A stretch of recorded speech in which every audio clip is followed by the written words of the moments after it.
Mến chào các bạn buổi sáng Chủ nhật, sáng thứ bảy. Mời các bạn ly cà phê nha. I invite you a cup of coffee. Okay.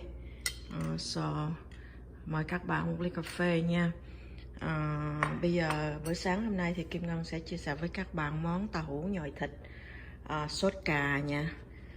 Bây giờ Kim Ngân bắt đầu chuẩn bị làm để chia sẻ với các bạn cái video của buổi chủ nhật ngày hôm nay. Đây là cái máy làm cà phê espresso cafe, Nespresso. Đây là máy làm cà phê. Còn đây là cái máy mà các bạn sẽ bỏ cái hộp cà phê vô rồi các bạn xay ra. Đây là máy xay cà phê và là máy để ép nước rồi ép cà phê ra. Và đây là máy nấu nước nóng. Ok, thì cái đó là bên cà phê. Hôm nay Kim Ngân sẽ bắt đầu, trước khi mà nấu đồ ăn thì Kim Ngân sẽ bắt đầu nấu cơm. Thì ở đây có long grain rice, so I'm gonna cook for 3 cup rice. So this is a rice maker, so you put the rice on and wash the rice and then put this one and cook. Very simple. So I'm gonna start to cook the rice first. My recipe today is rice eat with tofu stuffed with pork ground and then salt with tomato and onion. So that is the ingredient to cook today. Tofu, you have I want this tasting, so I buy soy sauce pork, and then you salt with the tomato and onion. Alright, tofu I also buy it, so I'm gonna make it and I share with you. Alright, so that's my recipe. And this is the fruit for dessert today. It's outside in the backyard. I just cut it in. It's so many. So this was for dessert with those food, rice, tofu, stuffing with pork, ground pork. Okay, so thank you. I'm start to prepare right now, and we will share with you how to cook this one. Okay, and then I'm gonna start to cook rice first. This one is already to eat. This is very sweet, like sugar, like you eat a chunk of brown sugar. So sweet and smells so good. It's in my backyard tree. I just picked one of them. So okay, this is for dessert. Thank you so much. And I just share with you, this is my espresso coffee make, and this is ground coffee make, and this is a hot water. So this is for the coffee. And thank you so much, and see you later. Bye bye. This is how you cook the rice. You wash the rice 3 times, and I have 3 cups of rice. So you measure from your fingertip from the rice to the water. Okay, so that's how you measure. Alright, so you put your finger down to the rice and to the water that much. That's your how measure perfect rice to cook. And I use 3 cups of rice. Right, xin chia sẻ với các bạn 3 chén nước thì Kim Ngân 3 chén gạo và 1 lóng tài nước, thì coi như là khoảng là 1,5 chén cốc nước lạnh đó. Xin chia sẻ với các bạn cách nấu cơm mà nó vừa ngon, không có khô và không có nhão. Ok, bây giờ Kim Ngân sẽ bỏ vô nồi cơm nha. Cảm ơn các bạn. Đây là thịt heo, thì Kim Ngân bỏ chút xíu ớt, chút xíu muối, chút xíu tiêu và hành để Kim Ngân nhồi lại, và Kim Ngân bắt đầu cắt tàu hũ nhồi vô. Đó là cái bước thứ hai mà Kim Ngân sẽ nhồi tàu hũ xong thì Kim Ngân sẽ xào sốt cà và bỏ tàu hũ vô thôi, rất là dễ. Thì cà đã băm rồi và củ hành. Thì bây giờ Kim Ngân bắt đầu nhồi thịt ha. Dear friend, this is excuse me, the pepper make me sneezing. So this is the pork ground. I put a little cut onion, green cut onion, and a little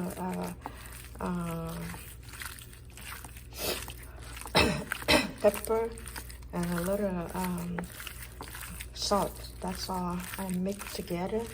You make the longer they gotta stick together, so you gotta keep making. And then you cut the tofu and then you put in the center of the tofu. Then you start to tomato I chop already, and onion I chop already. So I'm gonna make the salt. After you cook the salt, and then you throw the tofu in, and then you soak in there for about 30 minutes to make sure that the pork ground cooked, then you eat it. And of course, we eat with rice. Okay, so that is the recipe right now. I'm gonna share with you. So I'm gonna turn off and you keep mixing the pork ground together. The longer make as they stick together. I don't put anything, but they just stick together. Okay, and then you just do like that. Alright, thank you.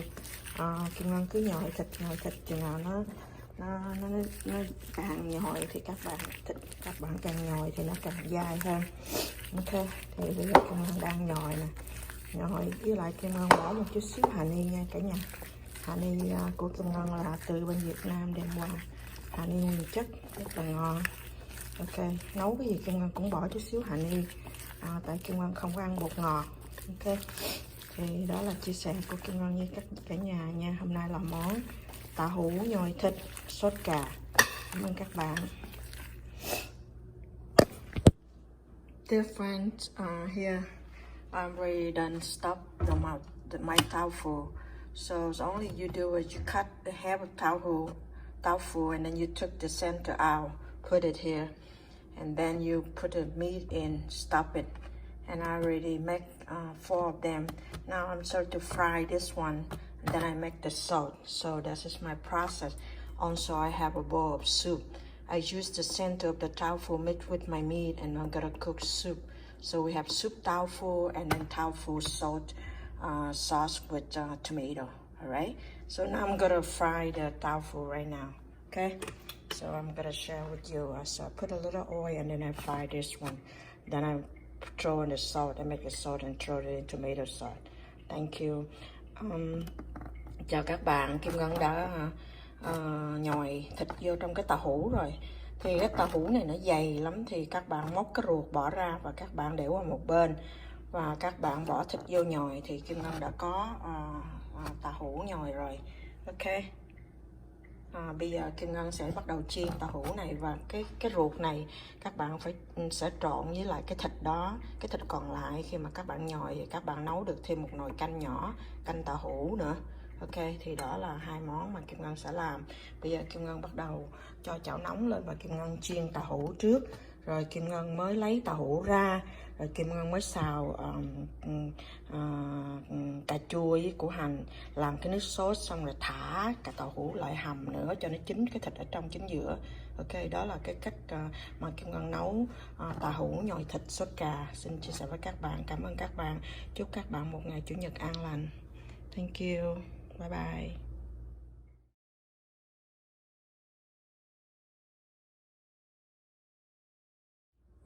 Dear friend, my hot oil, my oil already hot, so I'm gonna start to put my tofu in. Okay.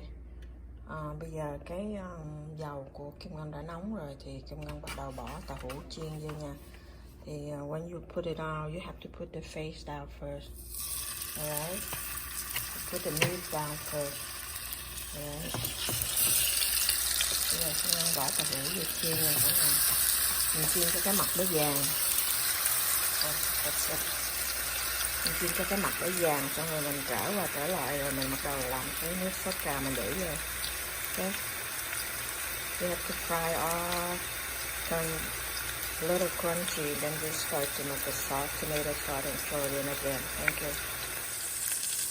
Different. Now I turn another side upside down, and I start to fry another side until a little brown. Then I take it out, and I start to make the sauce and throw it in again.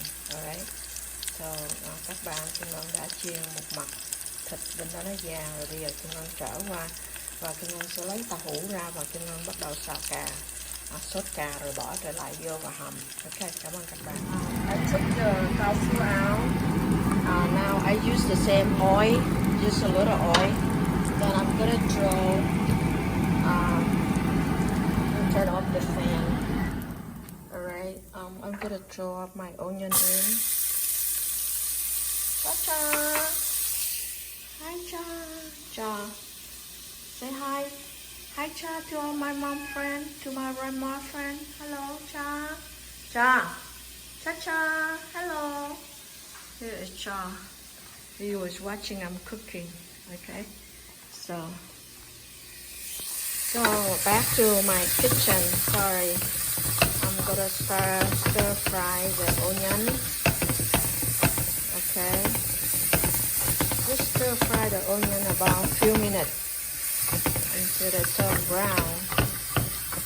Okay, use the same spot.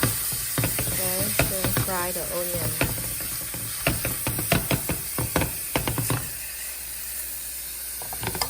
Gotta hold this one down there. Yeah. You guys hold my pot over and I'll turn around. Sorry. That's one hand to cook. One hand to video to share with all my dear friends. Các bạn, Kim Ngân cái chảo dầu hồi nãy chiên tàu hũ đó. Kim Ngân đã lấy tàu hũ ra. 4 miếng tàu hũ rất là ngon, rất là ngon, hấp dẫn, bá cháy luôn. Thì Kim Ngân dùng cái dầu đó, Kim Ngân không có bỏ thêm gì hết á. Kim Ngân đổ củ hành vô xào. Khi mà xào củ hành nó vàng rồi thì bây giờ Kim Ngân sẽ đổ cà chua vô nha cả nhà. Ok. So throw the tomato in. Alright. Throw the tomato in. Now I just saute the tomato and the onion together for a while. Alright, I will come back to you when the tomato ready to put the tofu in. Alright, thank you cả nhà. Bây giờ Kim Ngân bỏ cà chua vô với lại củ hành. Kim Ngân sẽ hầm cho cái cà nó mềm và Kim Ngân sẽ bỏ tàu hũ vô hầm tiếp để nó chín cái thịt ở trong chính giữa. Ở đây trong này là chắc chắn là cái thịt nó chưa có chín đâu, nó chỉ chín hai bên mặt thôi nhưng mà ở trong nó không có chín. Mình sẽ hầm tiếp tục cho lửa lớn lên và mình sẽ hầm cái cà chua này với tàu hũ một thời gian thêm nữa. Ok, cảm ơn cả nhà. Me again. After the tomato is already cooked 50%, so now I'm gonna add it in with 2 teaspoons of sugar. Alright, so I add sugar in. We don't eat MFG, so I have to add 2 teaspoons of sugar. Alright, and then I add about half teaspoon of salt. That's all, because if you want to eat more salted, you add it later outside. Alright, so that's it. Half teaspoon of salt. Okay, this is my sugar, salt, and flour. This is a flour, and this is my garlic. Of course, this is my garlic here. My daughter made that vase beautiful. This is my garlic hiding in there, and then so that's it. And then now I'm gonna add my I mix it up. No water, okay. And then I start to put my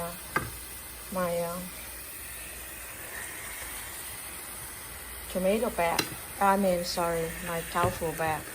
Alright, my tofu back to the salt, and I'll soak it there for another 30 minutes.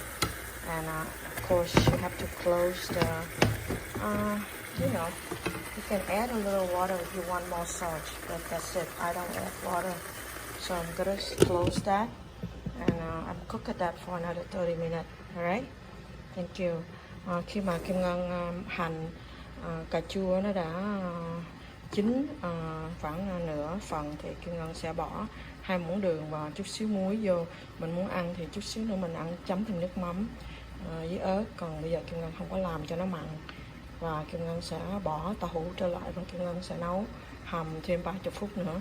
Các bạn, nếu mà các bạn muốn thêm một nước sốt vô, muốn thêm cái nước xịt sệt thì các bạn có thể bỏ thêm chút xíu nước vô, nhưng mà Kim Ngân không có bỏ tại Kim Ngân không có thích nước nhiều. Cảm ơn các bạn. You have to turn your fire low, okay? So look at that, beautiful. So you still steam that for a while until the meat inside cook, okay? Alright. Let me take a picture of this pot. It's beautiful. Right. So you have to close it and steam now. This side of the stove, Kim Ngân gonna cook soup, the tofu soup. So I have a little water and a little the noodles soup ingredient. I put in there. I boil it and then I throw this tofu in. So this is the tofu soup. Eat with the rice and that tofu here stuck with the pork ground. Okay.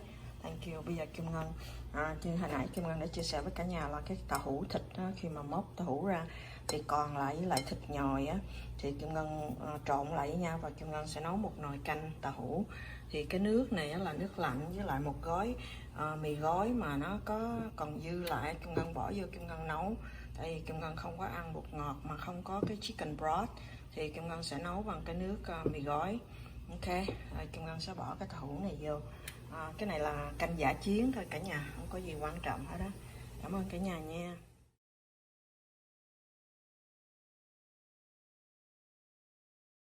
Rồi nước sôi rồi thì bây giờ Kim Ngân sẽ bỏ tàu hũ vô, Kim Ngân đánh ra nha cả nhà. After the water soup, so you just throw the tofu in and you mix it up. You beat it up very well so that you have tofu soup. Alright, so that's it. Very easy. Instead of throw away, I just combine, modify some soup with the tofu, the inside tofu, and then extra little meat. So very easy. You make sure that you cook the meat very well. Okay, the pork that you was mixed together with the tofu. So this is not a soup that you can eat it instead of throw away. All right, thank you. Chào các bạn, món tàu hũ nhồi thịt của Kim Ngân đã xong. Bây giờ Kim Ngân bắt đầu ăn cơm với lại tàu hũ nhồi thịt và canh tàu hũ. Xin chia sẻ với các bạn nha. Dear friend, my tofu stuff is done with tomato sauce and my rice also done. So now I have my lunch. So I just invite to you to have lunch with me. Have a nice weekend. Thank you so much. Bye bye.